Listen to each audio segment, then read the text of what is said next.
Hai teman-teman, apa kabar? Sehat dan masih bersemangat bukan? Coba perhatikan tubuhmu atau tubuh makhluk hidup di sekitarmu. Pernahkah kamu berpikir bahwa tubuh makhluk hidup tersusun dari bagian-bagian terkecil? Tahukah kamu apakah bagian terkecil dari makhluk hidup tersebut?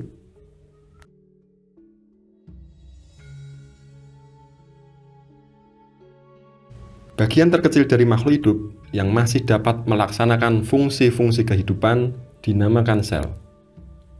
Nah, pada video kali ini kita akan belajar bersama tentang sel dan bagian-bagiannya.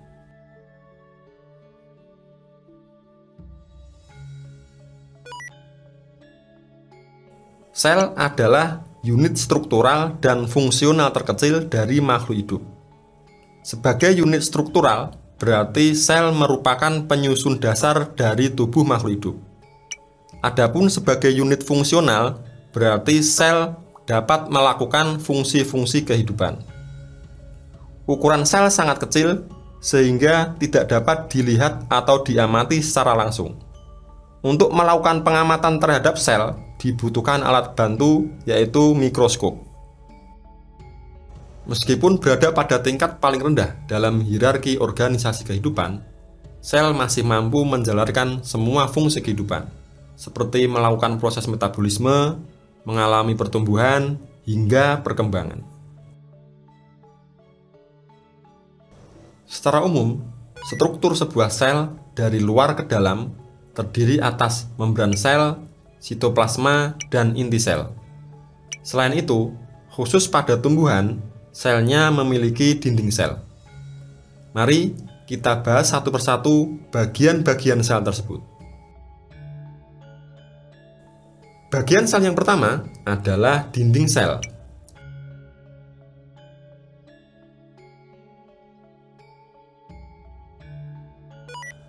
Dinding sel hanya terdapat pada sel tumbuhan, sedangkan pada sel hewan, selnya tidak memiliki dinding sel.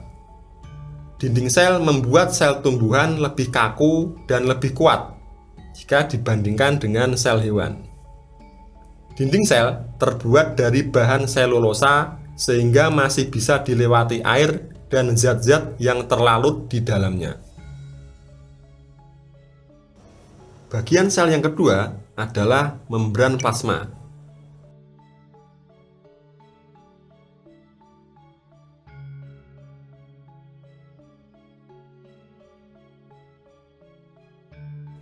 Membran plasma sering juga disebut sebagai selaput plasma.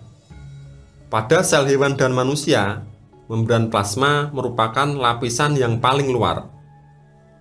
Membran plasma tersusun atas lemak dan protein, yang sifatnya semi-permeable atau selektif permeable. Artinya, ada zat tertentu yang dapat masuk dengan mudah, tetapi ada juga zat tertentu yang tidak dapat atau sulit melewatinya. Oleh karena itu, membran plasma berfungsi sebagai pengatur keluar masuknya zat dari dan ke dalam sel, serta melindungi seluruh isi sel. Bagian sel yang ketiga adalah sitoplasma.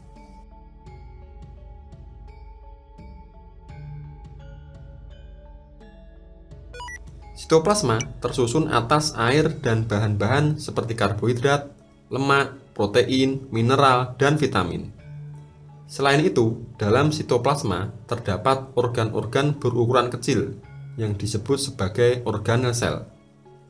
Organel-organel sel inilah yang sesungguhnya menjalankan fungsi kehidupan sel, seperti mencerna makanan, membentuk sel baru, dan menghasilkan energi. Organel sel yang pertama adalah ribosom.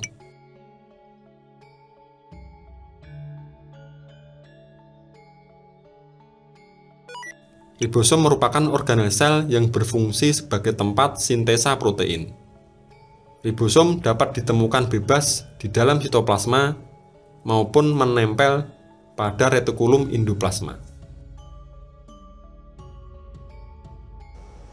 Organel sel yang kedua adalah retikulum endoplasma.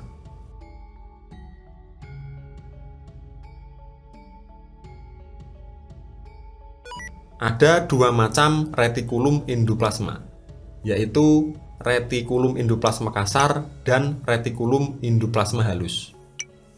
Pada retikulum endoplasma kasar, permukaannya terdapat ribosom, sehingga fungsinya adalah sebagai tempat sintesa protein. Adapun pada permukaan retikulum endoplasma halus tidak terdapat ribosom. Retikulum endoplasma halus berfungsi sebagai tempat sintesa lemak, metabolisme karbohidrat, dan detoksifikasi racun. Organel sel yang ketiga adalah mitokondria.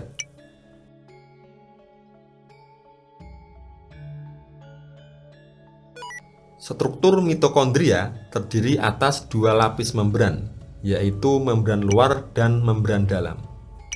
Membran dalam memiliki bentuk seperti lekukan yang disebut krista.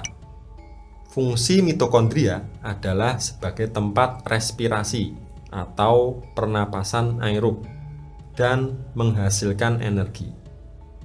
Sel yang aktif biasanya memiliki lebih banyak mitokondria dibandingkan dengan sel yang kurang aktif.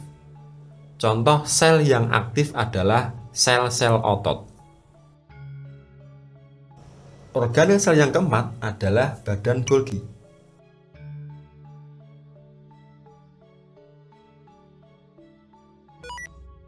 Organel ini berbentuk seperti kantong. Letak badan Golgi biasanya ada di pinggir, di dekat membran plasma.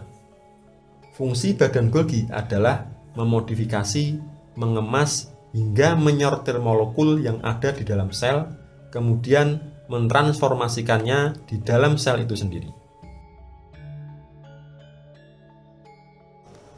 Organel sel yang kelima adalah vakuola.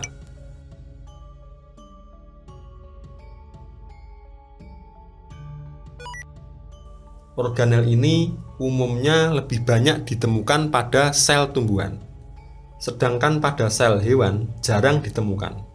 Kalaupun ada, biasanya ukurannya sangat kecil. Vakuola pada sel tumbuhan berisi getah yang mengandung makanan dan zat buangan lainnya. Fungsi vakuola pada sel tumbuhan adalah sebagai tempat menyimpan cadangan makanan dan mengatur konsentrasi air. Organel sel yang keenam adalah plastida.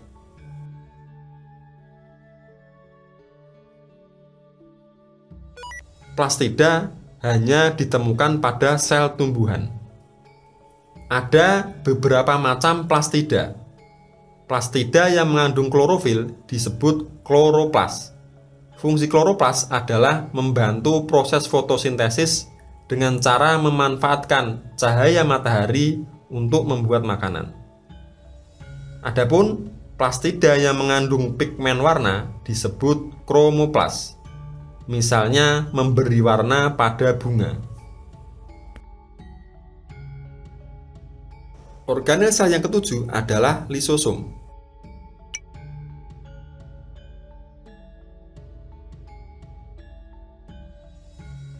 Organel ini hanya ditemukan pada sel hewan. Lisosom berperan dalam pencernakan intrasel karena mengandung enzim hidrolitik. Organel sel selanjutnya adalah sentriol.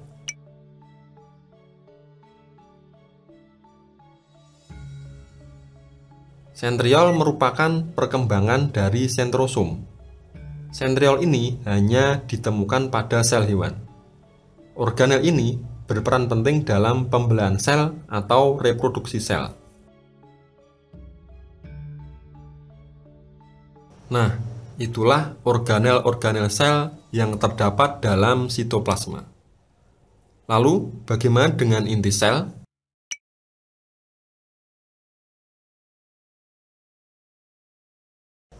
Inti sel atau nukleus merupakan bagian di dalam sitoplasma yang ukurannya paling besar.